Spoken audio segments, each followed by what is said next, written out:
Hey guys, today I'm gonna show you how to enable Face ID on iPhone iOS 26. So simply, at first open settings, scroll down, click on Face ID and passcode, enter your current passcode, and it's showing you to set up Face ID. Just tap on and you just easily set your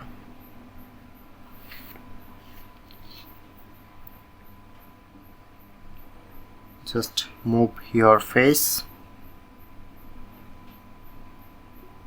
Okay, when it's complete, just select, and now successfully Face ID is now set up. Press on done, and that's it.